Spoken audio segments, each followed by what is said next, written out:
Hello, I am Chief Warrant Officer 4, retired U.S. Navy Vic Pinion. I served a long and good career in the Navy. During that time, I married, had children. My wife mostly raised them because I was gone most of the time, and retired after 30 years of service. This film, presentation, whatever, is a bunch of sea stories from my career. Some good, some bad, some funny, some sad. There are my memories as augmented by pictures, notes, cruise books, whatnot, that jogged my memory, and a computer that after I discovered it after I was retired and was learning to type, I wrote stories about what happened during the course of my life. And I later put that into an autobiography. In any case, from that biography, many sea stories. And my wife, Lynette, and I were married for 56 years until she died 16 months ago. She loved me a great deal, and as she knew she was dying, she encouraged me to get on with my life after she passed away, after a period of mourning, and find someone else. Well, I've done so. I have found Rebecca Robinson. Wonderful, wonderful lady. She enjoys my sea stories. I've burnt most other people out on them, but she suggested that we record them. So that's what this is all about. She's recording and I'm telling. So I'll start pretty close to the beginning. I served 6 months in the Mississippi. I served a year in the Mississippi National Guard, 6 months of which was active duty for training with the regular Army. Here's my picture in boot camp in the Army. I got out of the Army and went back home to the farm in Tennessee and decided that's not for me, so I joined the Navy and went to boot camp in San Diego, California. And after graduating from boot camp, I took boot camp leave and then reported aboard my first ship, the USS Ticondaroga, CVA-14, which was in the San Francisco Naval Shipyard undergoing regular overhaul. Now this story is my memories. I don't claim it includes every bit of information concerning each story. It may not be entirely correct in some cases, but it's as I remember it. So here goes. I rode a bus from my family's farm, Lambert, Mississippi, to Oakland, California, where I caught a city bus to the Naval Air Station Alameda,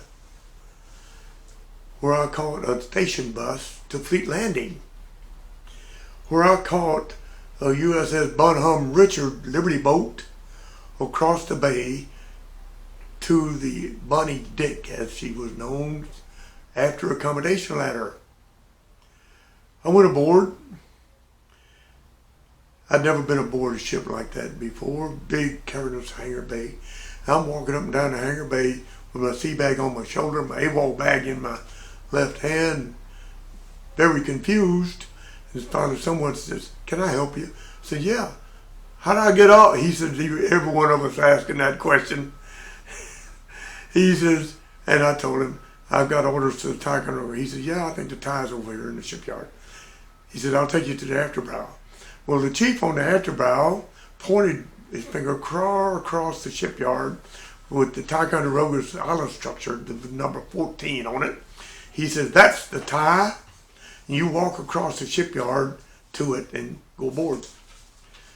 It took me hours to find my way across that shipyard, around different buildings, whatnot.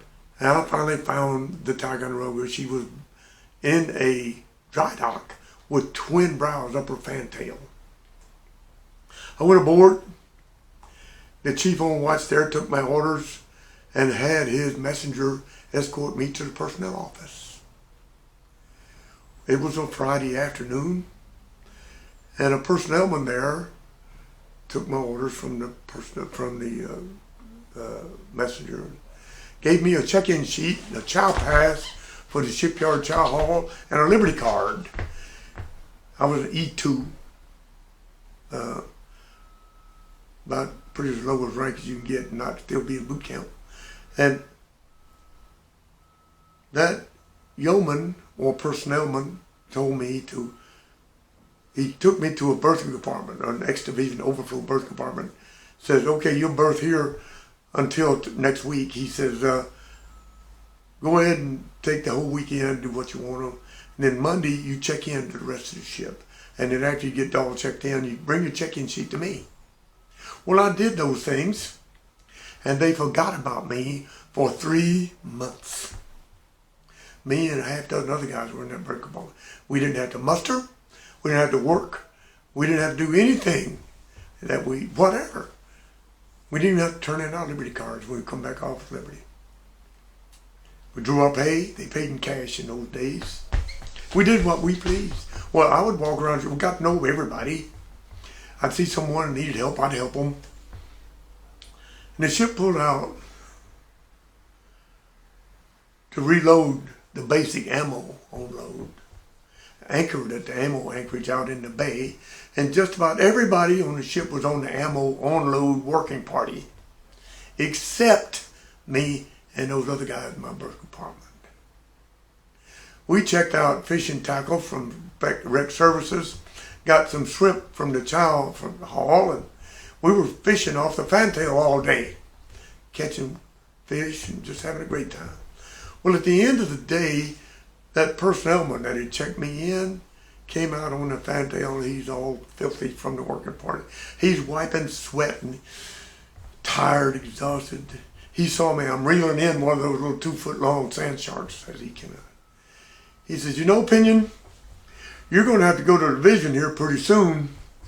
I said, oh, I'm happy right where I am. He said, yeah, you would be, but you can't stay there. He said, tomorrow I'm going to escort you up to the air department. And you'll be checking in the air department. So the next day, I've got my sea bag packed, my AWOL packed. He escorted me up to the air department office. The air department yeoman was there. He was getting out of the ammo working party to check in the new man, just like this yeoman was doing. And they met Airman Gregory from the arresting gear crew of V2 Division, who's also getting out of the working party to check in the new man, me. Well, we sat around the air office and drank coffee for about an hour, and then me and Gregory went over to arresting gear engine room 5 and 6, where he lived. He assigned me a bunk there and a locker, and that's where I worked for the next 6 months. I didn't have anything to do with petty officers, pretty much. Airman Gregory ran my life. I was happy in that engine room.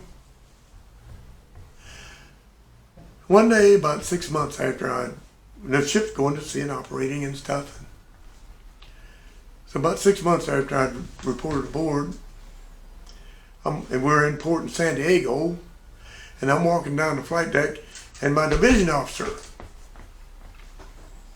Lieutenant Johnson, I remember his name, we passed each other. I saluted him, and he wheeled around and says, "You're Pinion, aren't you?" I go, "Yes, sir, I am." He says, "Tomorrow at 0800, I want to give you your welcome aboard interview in my office." "Aye, aye, sir, I'll be there." Later in the day, my first class petty officer, resting gear leading petty officer, a guy named Haggerty, AB1, Haggerty. He said, "Pinion, the division officer wants to see you in his office, the CAT office, at 0800 tomorrow morning. Be there." I said, "Aye, sir." So the next morning, at about 10 minutes till 8, I'm there. Sitting on the step, the entrance to the office was from the catwalk. or a little mezzanine deck, just between the catwalk and the gun tub. And with one step going into you step on the step and then step over the hatch into the office.